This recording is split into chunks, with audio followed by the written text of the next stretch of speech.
Hello and welcome to another presentation. Today we're going to talk about the famous hair clinic, Belgravia Hair Loss Clinic in London, the UK, and we're going to ask the question, are they any good? So the content is going to be very simple. It's going to be the good points, the bad points, and the verdict of the overall conclusion of are they any good? Should you go there? Should you spend your money there?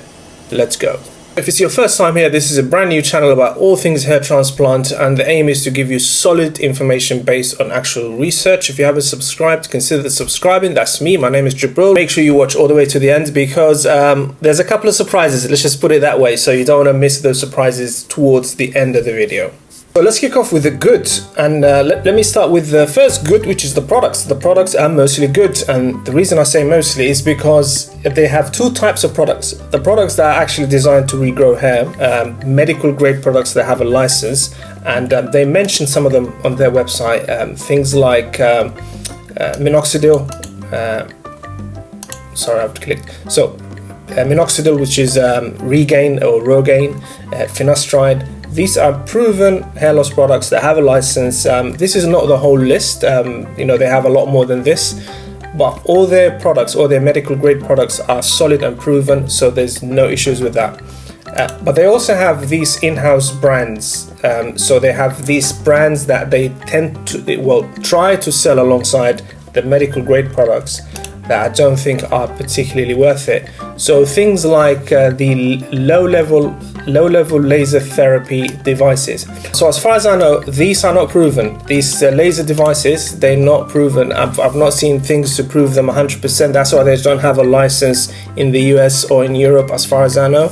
Another thing they sell is this Hair Vitalix premium food supplement. Personally, when I look at this, it's just vitamins. It's just kind of B vitamins and so on that you can get from the pharmacy yourself, probably for a lot cheaper than they're selling it for. So this is why I say the products are mostly good, because the medical grade products solid, no problems. The in-house brands, not so much. Second good aspect of this clinic is the good service. Now I have direct experience of this. I've been in the building, obviously not as a client because I've got plenty of hair, but the staff are well trained, and they have loads of ways to contact them. They have phone, they have email, they have you can do a video consultation, you can get your products by post, which is really convenient, especially if you live abroad. And they are very well located. So they are in London, and they are, I think, in Liverpool Street and in Victoria. So both locations are really well connected in terms of trains and transport, so you should have no issues getting to them very easily.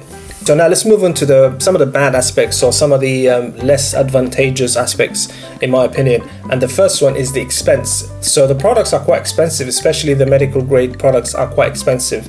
They benefit from, I think, having little competition, because as far as I know, there's not another clinic in the whole country that offers the service they offer, as in exclusively providing a range of hair loss products.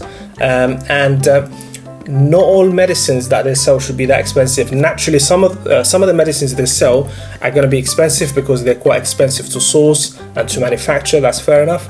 But some of them, I know, because I'm a pharmacist, I know are really dirt cheap. I mean, they shouldn't be that expensive.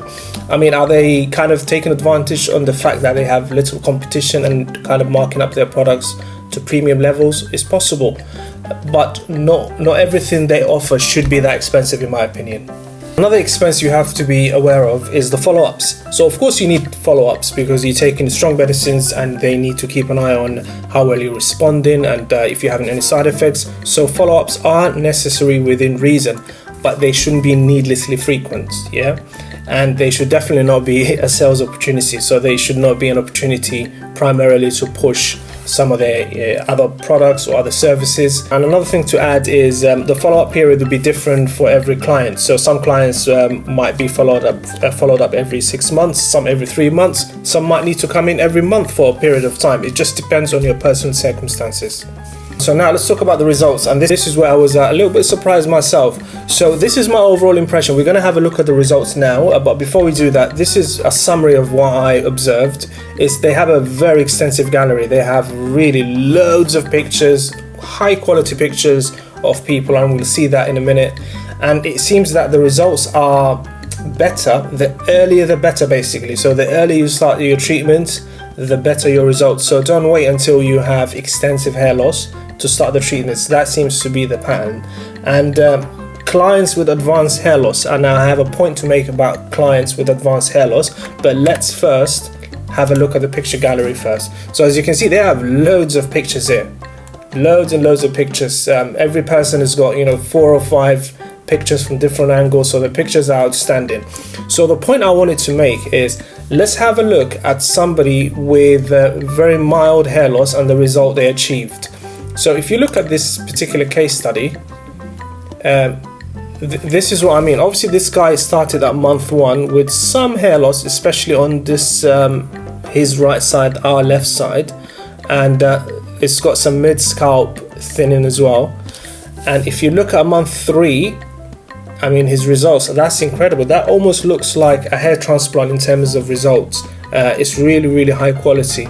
And by month 23, you wouldn't even know he had any issues with hair loss. So this is obviously somebody who's young, who's really started doing something about their hair loss as soon as they started seeing symptoms. And let's have a look at another mild case. Let's have a look at this one. This is, we've got month 1 and month 4. So month 1, you have some thinning, especially on the like the temples. And month 4, you're already seeing this is filling in, this is becoming thicker.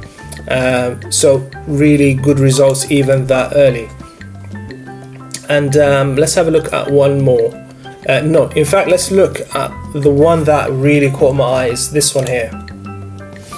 And this is my personal opinion, is if you are this far along in terms of your hair loss, I don't think there's any point in going for treatments in terms of solutions and medications to improve your hair loss. It's just too far along, because even at month 4, even though he's had some improvements for definite, to be honest, it's not, you need a massive amount of improvement to really solve your baldness, because even at month 4, even if you fast forward it to month 6 or 8 or 10, are you really going to cover that whole area with thick bushy hair at any stage? I just don't think it's going to happen. So just not going to be enough unless there's something preventing them from going for a hair transplant. That would be my suggestion, is maybe just save your money and have a shot at a hair transplant if there's nothing kind of medically stopping you. So in conclusion, the products are good, the service is good, but be prepared for cost. So this is not going to be cheap if that's what you think. And if you are very advanced in terms of your hair loss, if you are severely bald, then have you considered the hair transplant? That might be a better solution to give you better results. Not saying that they're trying the treatments offered by Belgravia, it's not going to give you some improvement, but I just don't think if you are that far along, it's going to be enough. You might be better to just save your money and go for a hair transplant. Consider visiting my website, myhairimplants.com, for honest reviews, latest news, and all things hair transplant. Subscribe. See you. Take care.